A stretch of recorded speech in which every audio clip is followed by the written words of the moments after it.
Um, so this is our first Wednesday webinar of the fall. Our next one will be October 19th about rooming in. Then on November 9th, we'll talk about staff education. And then on December 14th, we'll have a webinar about the audit tools. And you can find more information on our website about that. And just another quick CHAMPS update about our 4-hour clinical skills trainings. We have a couple set up in December and then one in January. And you can find more updates on our website as well. Registration is open for our 2 conferences in November. The first one is a systems conference, and that is about national projects and state-based initiatives, and that will be on November 14th. And then we have our Mississippi CHAMPS conference on that Thursday for our Mississippi CHAMPS hospitals and also our Tennessee CHAMPS hospitals. And we have some featured speakers here, and all this information is also on our website, and registration is open for that one as well. Okay, before we get started, we just want to remind everyone who's not speaking to mute your line and not to put it on hold because we'll hear your hold music. So, Crystal, are you logged in online? Yes, ma'am. Okay. I'm going to try to give you the presenter privileges. Okay. Okay, so you should be able to, in just a minute, be able to advance the slides. Oh, great. Okay, so go ahead, Crystal. Who's speaking from CHAMPS? What's that? What was that? Was that Rebecca speaking from CHAMPS? Yes, this is Rebecca. Okay, thank you. All right, y'all. So like I said, my name's Crystal. I'm an IBCLC here at Ochsner St. Anne. We're a very small hospital in Raceland. We're part of the Ochsner system, but we're more on the outskirts of the city.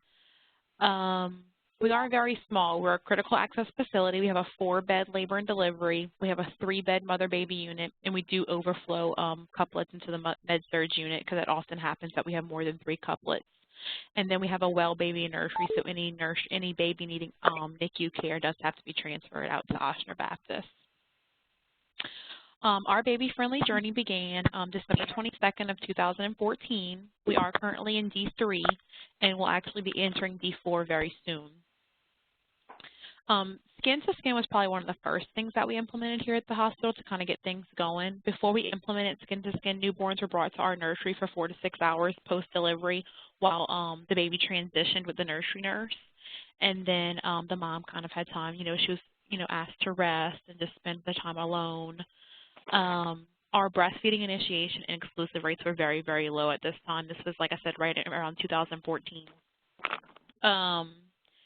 When we decided to implement Skin to Skin, change was hard. Like the nurses who have been nurses for a really long time, they didn't really understand it. It was kind of an easier thing to do for our vaginal deliveries. That happened pretty quickly. As soon as we started talking about Skin to Skin, very quickly in vaginal deliveries, babies were immediately brought.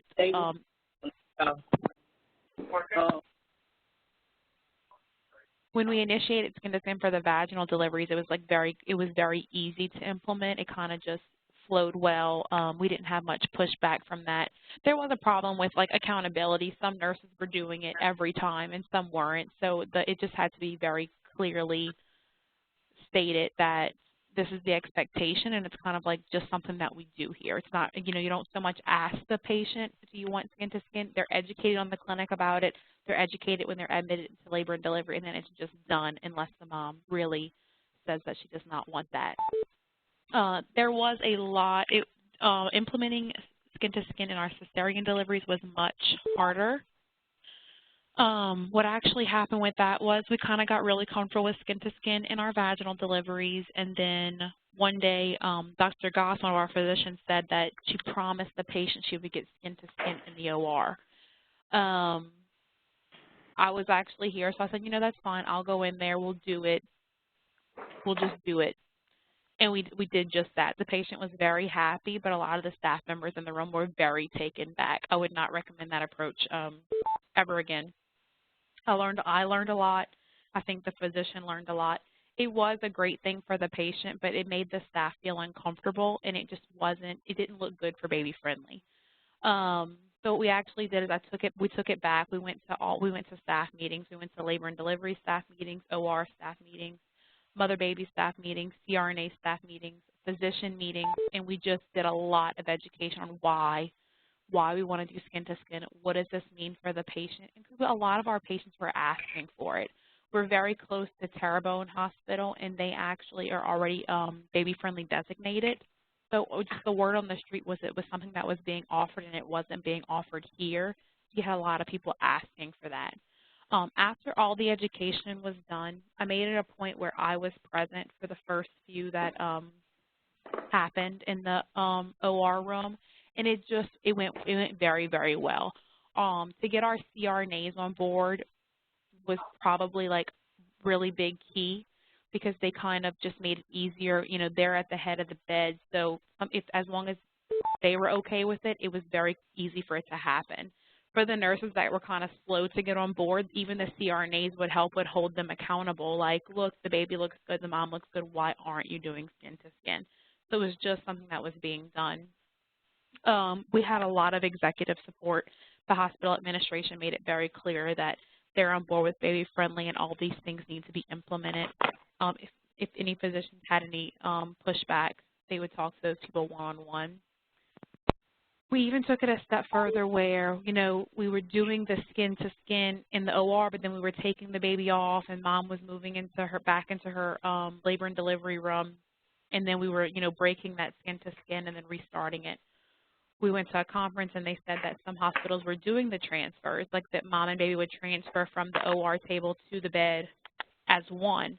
So we you know, did a lot of education around that and also implemented the transfer. So now babies go immediately skin to skin in our cesarean deliveries, and they're transferred together, and they remain like that until the first feeding's over. I mean, it could be 2.5, 3 hours after delivery, and they stay as one.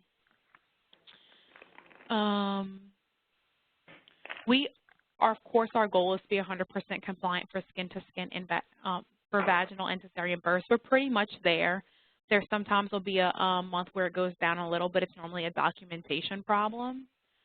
And then I can't stress enough how important it is to make sure that the patients are just educated in the clinic about what we offer here at the hospital and what they should expect, because then everything just goes much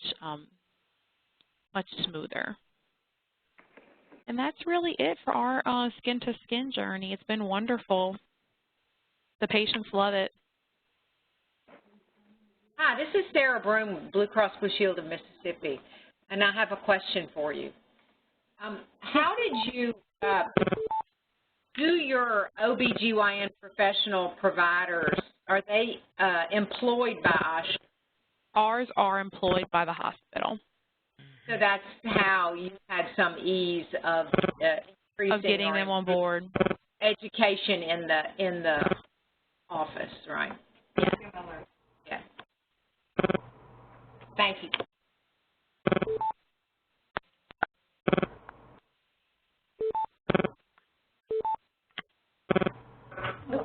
Okay.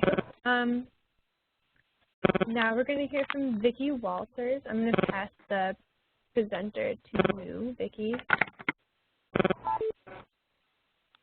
Good morning, everybody. Like Rebecca said, I'm Vicki Walters. I'm from Merit Health Wesley in Hattiesburg, Mississippi. Okay, you should be able to change slides now. Just to give you a little bit of background about Merit Health Wesley, we're a faith-based facility that's been here for over 100 years. We're a 211-bed facility. It's conveniently located on 85-acre healthcare campus here in West Hattiesburg. We're out on Highway 98, one of the busiest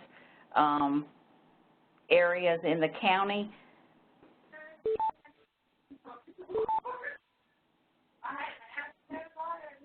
In 2014, Merit Health was recognized by the March of Dimes for their work in giving babies a healthy start. They were on board with that early on. meeting the standard of, no elective inductions, prior to 39 weeks. So we were on the forefront of that. And we continue to partner with March of Dimes on projects. The birth center here at Merit Health Wesley opened in 1995. We deliver approximately 1,300 babies a year. We have an 18-bed LDR couplet care, and that is one big unit, but it's actually divided by a walkway because we had to expand because of the numbers of deliveries. We have a 12-bed level 3 intensive care nursery, and we do not have a well baby nursery. Merit Health Wesley was one of the first hospitals to kind of establish this, and we took the lead on that, and as that old song, country's not cool. Well, having LDRPs and couplet care back in 1995 was not, on the forefront with everybody, but it has made our journey to baby-friendly much more easier and successful because we've been doing couplet care the entire time. So we transitioned all babies, even back in 1995 in the rooms. Our journey with Skin to Skin, we did begin our baby-friendly process in January of 2016. So we've only just started this year, but we've kind of moved at a rapid pace. We had a very small population of our mothers that requested Skin to Skin. We then started discussing, our initial steps were just to discuss with all the moms about their plans to have Skin to Skin. And the staff takes the opportunity at that time when we during their admission to talk to them about the benefits. Some of those are still unaware of this choice, and so we recognize that need to better educate on the front end at the physician's office. All of our physicians are not employed by the hospital. We don't have any OBs that are employed by the hospital. So they're an independent clinic. And it's worked out to where I can go to their board meetings, and that's helped considerably to be able to share this information. We have started this on the vaginal deliveries with Skin to Skin.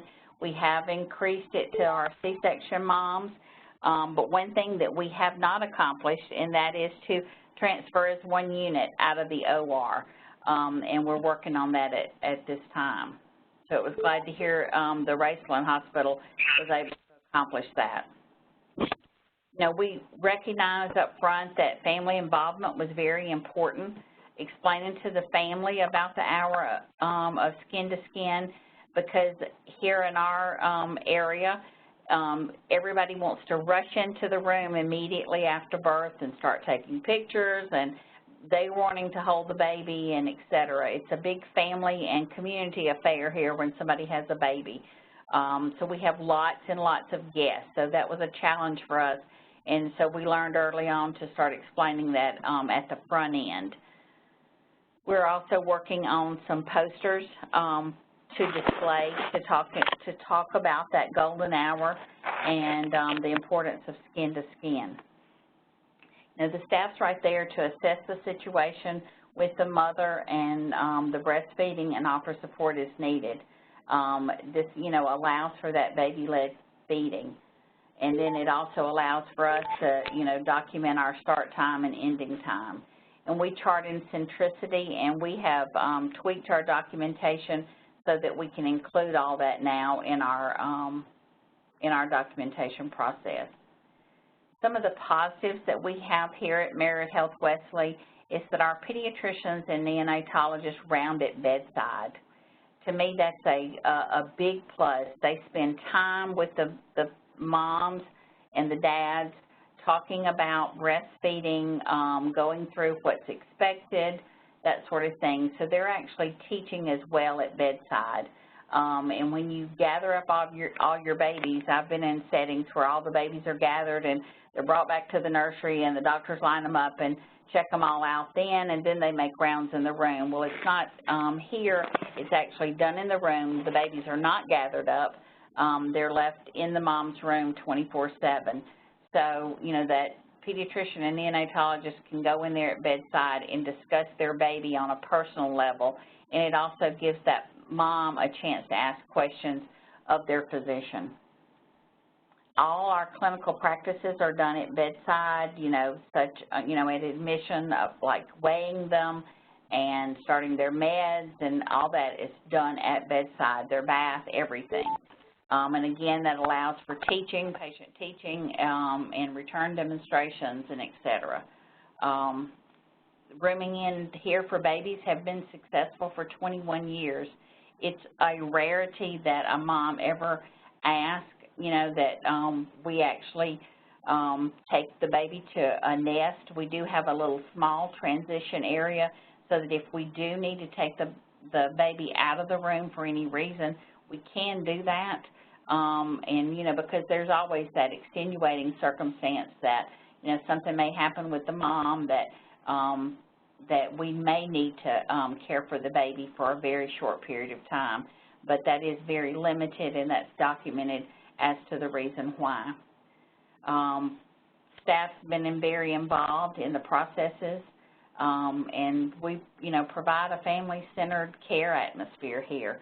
We do encourage that family to be here, but then, you know, we did have that challenge of trying to explain that first hour to them because that was the most difficult.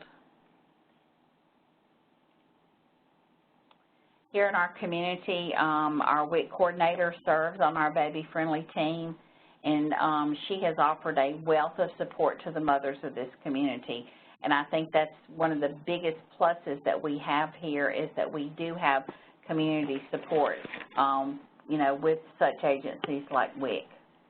Like I said earlier, we have a private OB clinic, and the physicians have already participated in obtaining their education hours. They were on board with that. And again, like I said, I go to their board meetings, their clinic board meetings, to discuss our baby-friendly process and where we are and how to better educate our new moms. Right now, we're developing a handout and a video reference for the office to distribute to the new moms. And that's where we are because we did recognize that need, that they didn't really have anything to present to the mom. Our goals for this upcoming next few months is to prepare that teaching material. We want to incorporate a skin-to-skin video in our childbirth class, which we have not been doing previously, and we want to start a public awareness campaign in regard to best practices. And we've already seen some of that on our local news broadcast very recently in the last week, and we just want to expand upon that. We hope to complete our dissemination phase of Baby Friendly, and we're going to have an on-site review with CHAMPS hopefully in November. As you can see in this picture, you know, some of our dads are full of excitement as they can't contain their hoops and hollers in sharing their ultimate joy. But you can see that mom and how supportive he is of her having that skin-to-skin contact.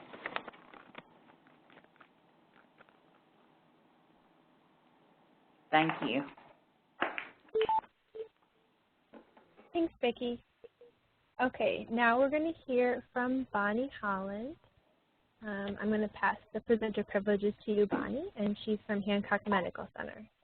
Can I ask a quick question? This is Dr. Broom again. Yes. Sure. It sounds like you're doing a great job, Becky, but how do you communicate, when do you communicate with the family, and who does it, and how do you do it?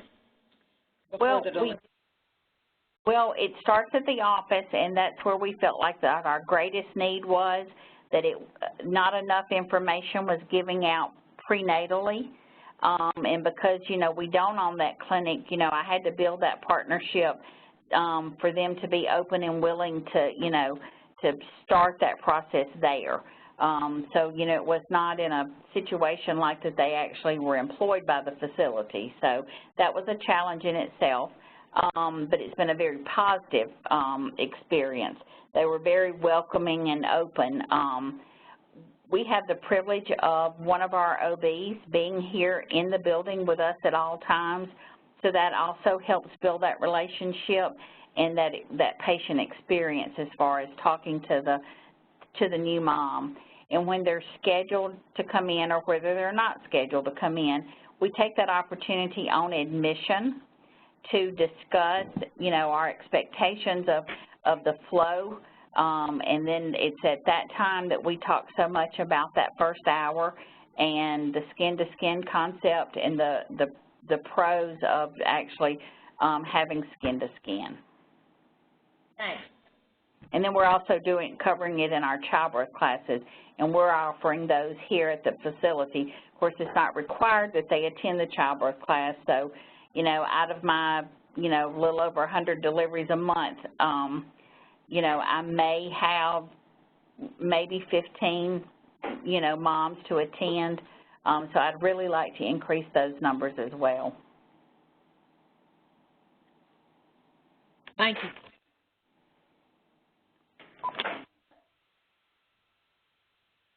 Good morning. This is Vonnie Holland from Hancock Medical Center. I'm going to go over some points and things that we have done to help with skin-to-skin and initiate skin-to-skin at Hancock Medical Center.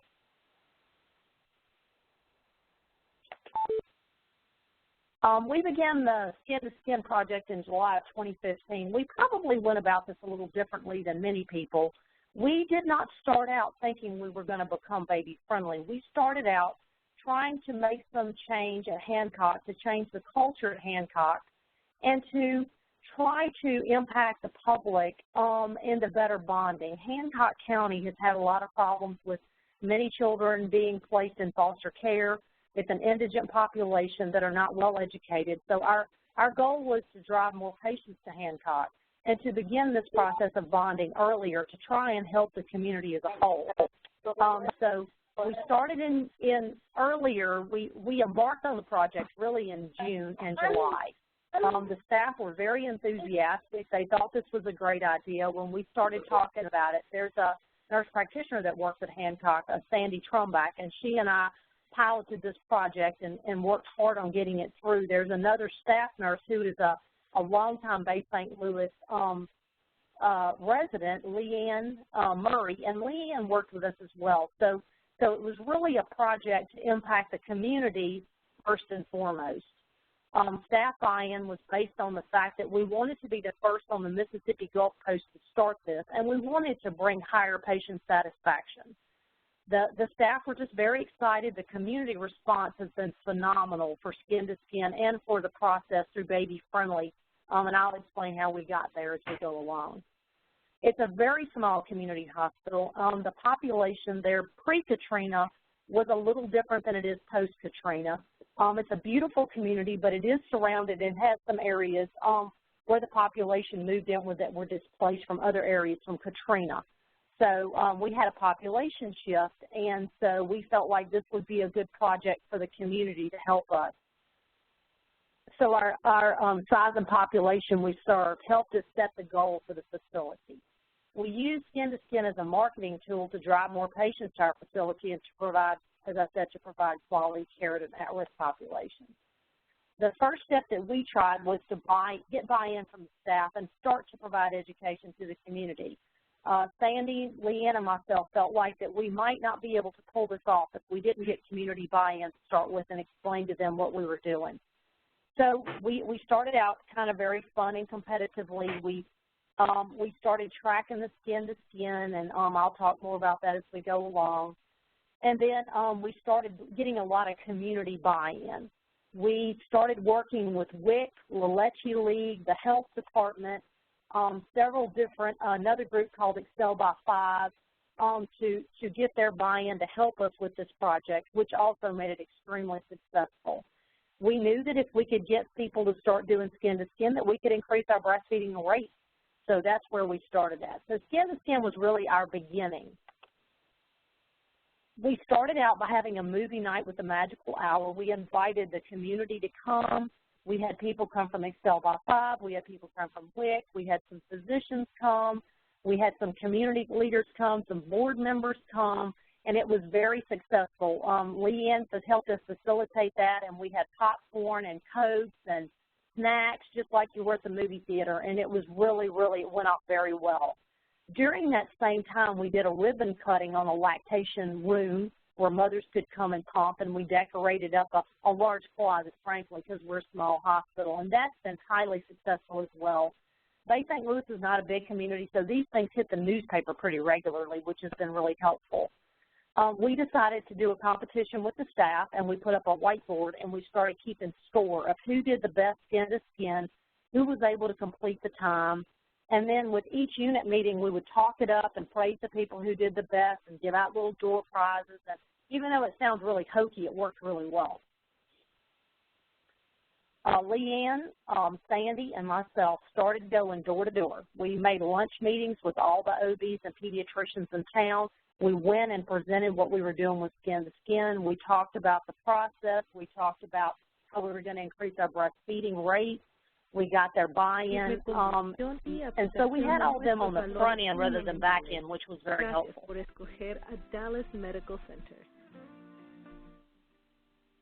We held a community open house in August of 2015, and we had a big skin-to-skin booth there, and the staff were manning the booth. We also made T-shirts for the staff, and on the back of the T-shirts we put logos from different places in town, and we also put the CHAMPS logo on the back of that shirt, and so we were advertising the process that we were going through. Stay up to date on the we had the Lecce League and WIC there, and so we also had a booth from the library. It was very, very successful, and I have some pictures. We'll get to that in a minute. Alicia Jones and Siobhan are two people that have worked with us. Siobhan Cooper from WIC, and we found something to be very helpful is to have Siobhan, who was a WIC peer counselor, but actually went back and got a CLC. She comes and rounds on our patients at the hospital at least twice and sometimes 3 times a week to make sure that they're breastfeeding well. And we also use her to talk to the prenatal patients sometimes, and we talk to the prenatal patients about skin to skin. Sandy calls all of our OB patients and offers them a tour. She talks to them about skin to skin, and so we make sure that the population are well informed. We only have one OB office, and we have 2 OBs, and we hand out packets through their offices as a folder, and it talks about breastfeeding and skin to skin and the importance of it. Here's some pictures of our open house. This open house was held at Hancock. We incorporated several things into this because we wanted to try to draw a large populace, and we didn't want to just focus on one thing. So we had a new fetal monitoring system. We put up a big television screen and showed the fetal monitoring system. We had the board come through before. We did refreshments for all the board members. We had all the tables and booths. We invited the community to come and open up booths. It was wildly successful. WLOX came, the television station came. The gentleman that you see in the bottom with the sports coat on is our CEO. He's been extremely supportive, and it was just it was a booming success. When we started on this process, we knew that a lot of our patients, just like St. Anne's and maybe not so much for Wesley, but we started out where we separated the mom and dads for years. You know, the baby came to the nursery, we'd let the dad come, and then we'd get the baby completely ready, and we'd take the baby back to the room. Well, of course, that drove the breastfeeding rates down. So now we wanted to try and change our culture from formula-driven and less diet-oriented to more diet-oriented and more breastfeeding rates. So that was one of the things that we knew we could accomplish by skin to skin. It's brought very big changes at Hancock Medical Center.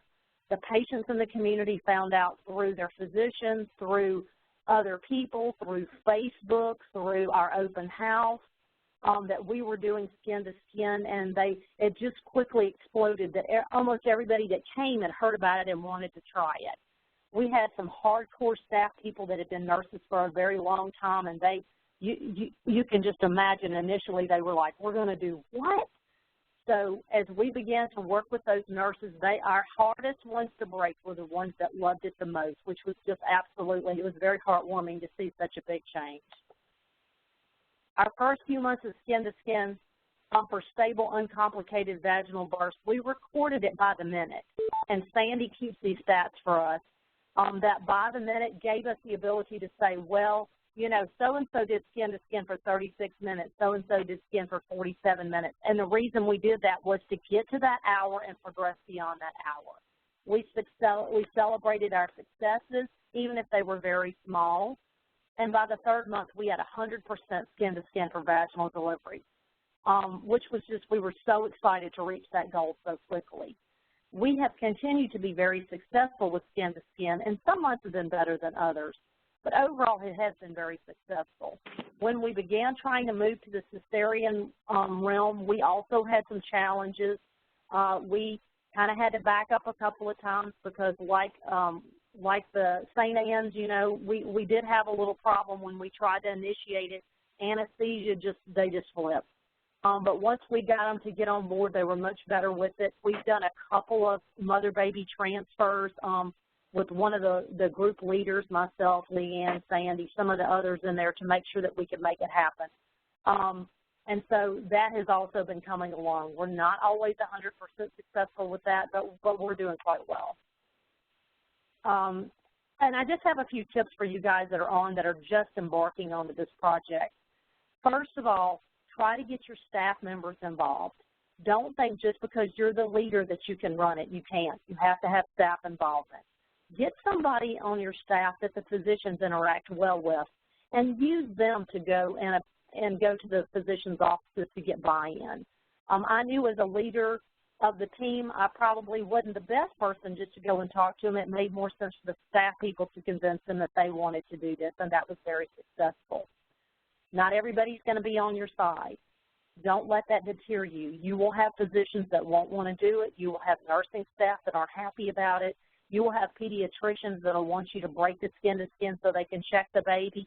Just smile, persist, deter them, but don't let them break the skin-to-skin if you possibly can. We've actually had a pediatrician leave the hospital, go back to his office, and come back because the nurses were resistant to him taking the baby off the chest, which made me smile. Start small. You know, begin with the uncomplicated vaginal births first and let it grow from there. Don't try to do the whole project at one time or you'll have to back up, has been our experience. Include the RN staff in deciding critical factors. These nurses have taken these babies to a nursery or to a holding area for years and done their assessment there. So this impacts the nurse. So start talking at unit meetings about how we're going to do this, what makes sense, what are they comfortable with, what are they not comfortable with, and find something that works for the staff. That will increase your success. Make sure you have a good policy and discuss it with your physicians. You don't want any doctors to be surprised that you're doing this. It makes it a lot better if they know up front. And as I said, two of our biggest challenges have been our pediatricians and our anesthesia group. If you can get an OB doctor to talk to or to pediatricians and anesthesia, sometimes that goes a little smoother. Our goals. The next step for us is to achieve baby-friendly status. As I said, we did not start out thinking we were going to go down the baby-friendly pathway. I started out just working with breastfeeding numbers and with skin-to-skin numbers to improve our quality. Ann Muirwood is one of the main drivers with this. She kept telling us that we could do it, and Ann's right, we can do it. So we did go ahead and jump on board, and we're moving down the pathway. We're in D2 now and progressing quite well. Our delivery numbers are about the same. They haven't gotten a whole lot higher, but we did lose one of our OBs, so we're just down to 2. But the people that come love it. Occasionally we do have some people that come over just for it because we're a very small boutique-type hospital. 4 labor and delivery beds on one side and 10 postpartum surgery beds on the other. But being small probably helped us in the sense that we could make change quicker. And, of course, one of our biggest goals is to get to 100% skin-to-skin in all eligible couplets as we move down the baby-friendly pathway. Do y'all have any questions?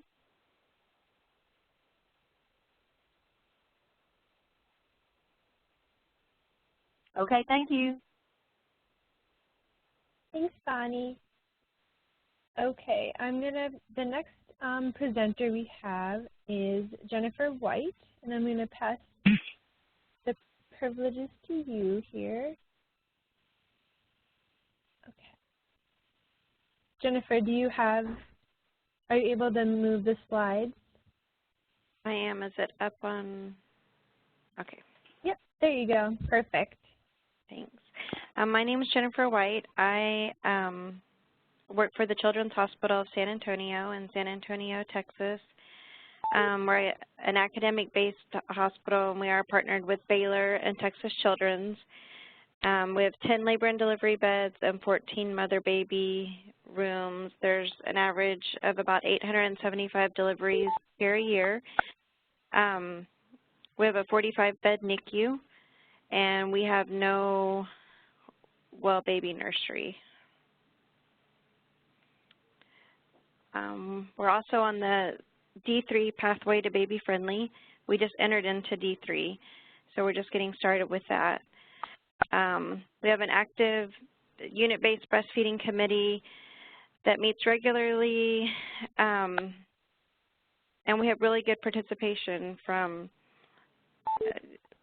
you can see from our WIC, from L&D, mother-baby, quality. We have a pediatrician and an obstetrician on board, so we have a lot of support.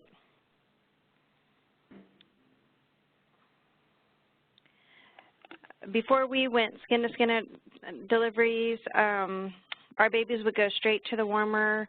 At that time, we had a newborn nursery, and like someone said previously, they would leave mom, go to the nursery for their transition.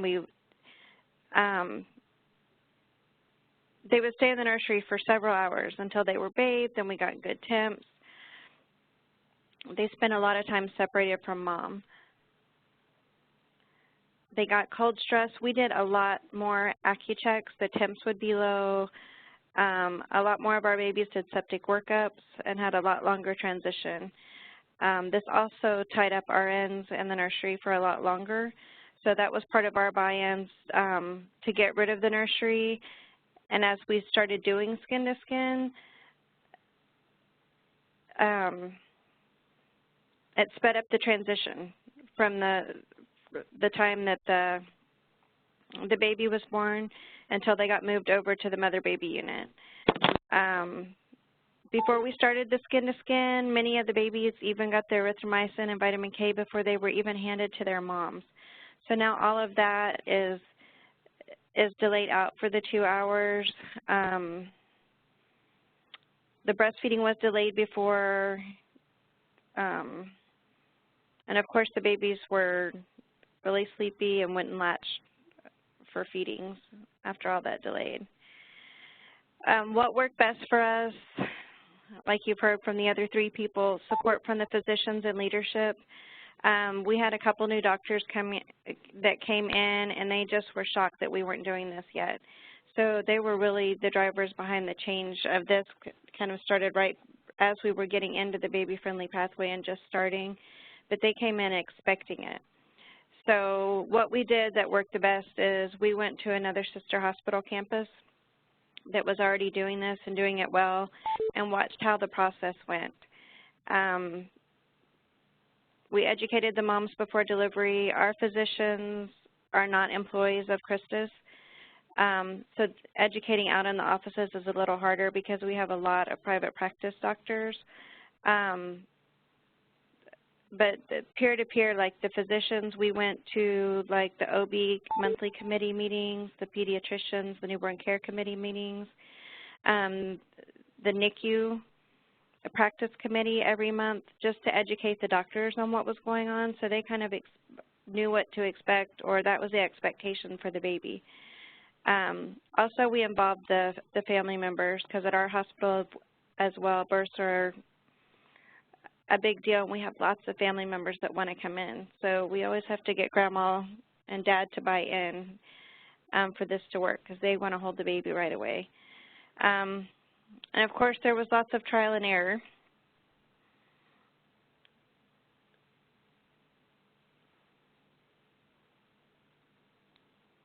What could we have done better?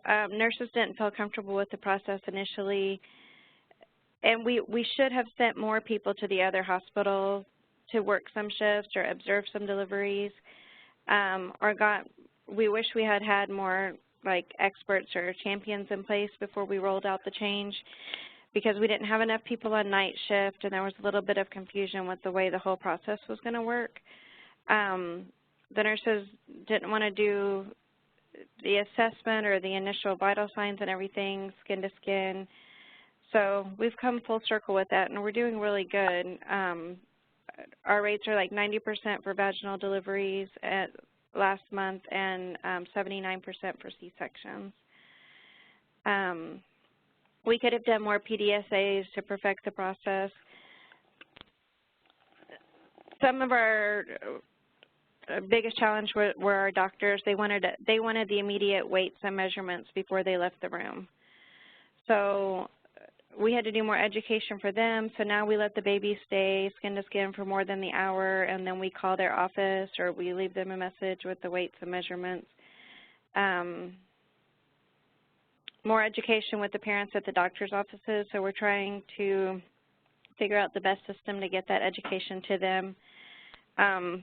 One of our biggest challenges, and when I was putting this presentation together, we have a lot of short nurses, and she said it was really hard when the beds were up to overcome that physical barrier, like she was too small to get to the baby and do the assessment and help with all of that. So those were all kind of things that we had to figure out.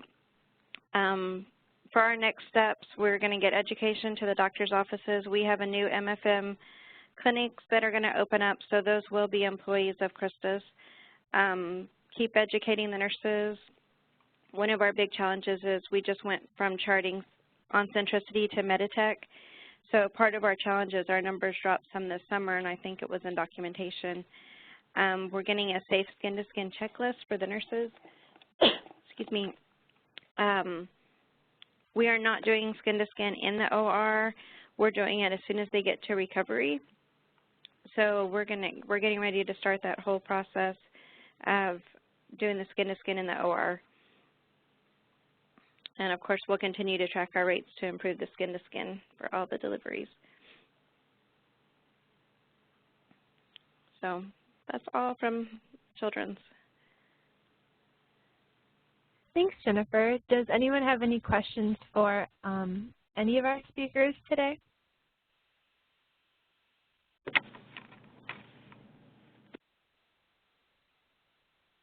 This is Anne. I just want to thank everybody for their presentations, and they were just really great. I hope many of you have learned different things. Everyone was slightly different, had different.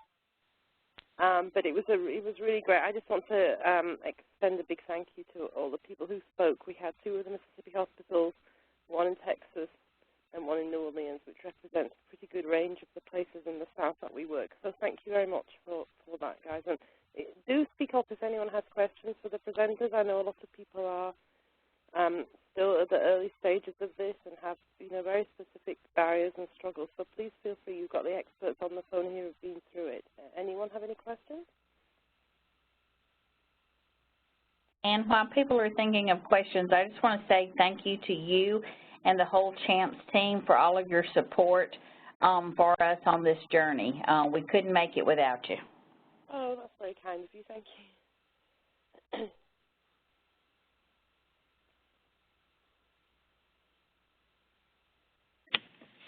Hello. Yeah. This is Gwendolyn West. I am here in place of Dr. Michael Young at Howard University Hospital and reaching our sisters everywhere. And I had a question about parent education. I think it was at Wesley that the presenter said that you have birth education classes and about 15% of the mothers attend those. And when have you found are the days and times that they're most likely to attend, if you've surveyed that or you've just, happened to find that out? That's number 1 on parent education. And the other on parent education are to all of the presenters. Do you find consistency of exposure to parent education messages and your audits showing that the mothers remember the prenatal education about breastfeeding when they're asked on audit? Do you find that they're consistent with your efforts to have provided prenatal breastfeeding education? Thank you. Those are my questions. Okay, I'm Vicki from Wesley. We have looked at it both ways, afternoon classes, evening classes, and we have found that when we did do a survey, that Saturday classes, and it's usually like from 9 to 2, and we have a lunch break to where we feed them lunch, that seems to have worked out better. And is that a series, or is it one class in a day? It's one class in a day. Okay, and so that would be one class monthly that you offer? Yes, we do it the first Saturday of every month. When we broke it down into multiple classes, the parents found it very difficult to attend and get their schedule balanced out. So once we had their attention for that one day, that's when we decided to combine it all into one day. Thank you for that. Yeah. That sounds more doable than trying to teach a series and expect everybody to be consistent. I have a sort of general comment. I think everyone that works with us knows now, the classes are only so helpful. It's great to offer classes. Baby Friendly doesn't accept education at classes as being a sort of acceptable way to reach everybody, because as we all know, we don't reach everybody through the classes because many people don't come. Then the other point that you spoke to, it's very hard to get people to remember what you told them in prenatal care, and the way that Baby Friendly requires it, for it to be repeated and consistent, so you don't give them all of it at one point. You should be giving it like every time that people show up for their prenatal appointment. Whoever's doing the prenatal appointment on that day should be mentioning something.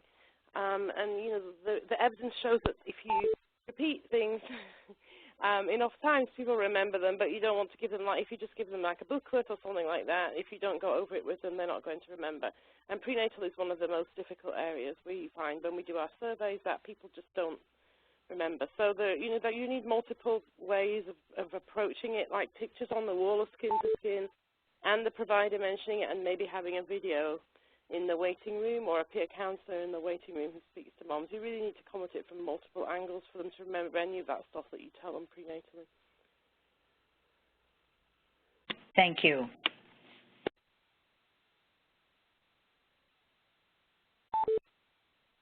Anyone else have any questions or responses? And anyone who's on the call can respond in terms of the prenatal education. I know many of you are also working on that.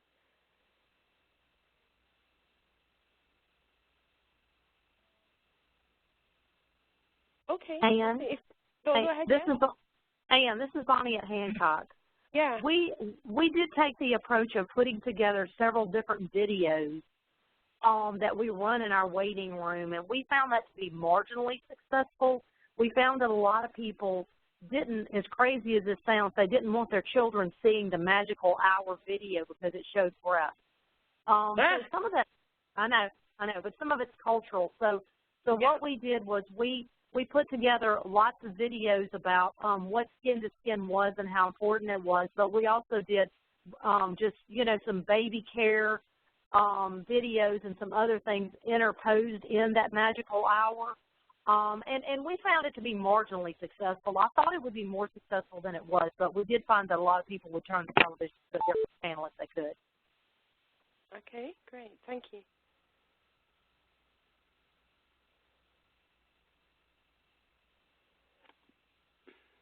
Anything else? Okay, well, it's coming up to 1 o'clock. I just want to thank everybody who was presenting, and also my team who's helped put this together. It was a really great webinar, and we're really pleased. Thank you all for all the slides you did for us and the photos we included and all the little asks we have for you. And do remember, all of you, Mississippi and Tennessee hospitals, that the conference is coming up in November, so please go onto our website and register for that. You could bring at least 4 members of your team to that conference. I don't think we have anything else, so I'd just like to wrap it up. And Rebecca or Laura, do you have anything else to add? No, just thanks to everyone for joining, and to look out for our upcoming webinars the rest of the fall. Okay, great. Thank you, everybody, and thanks to the Mississippi Department of Health for working on these webinars as well. Okay, bye-bye. Thank you very much.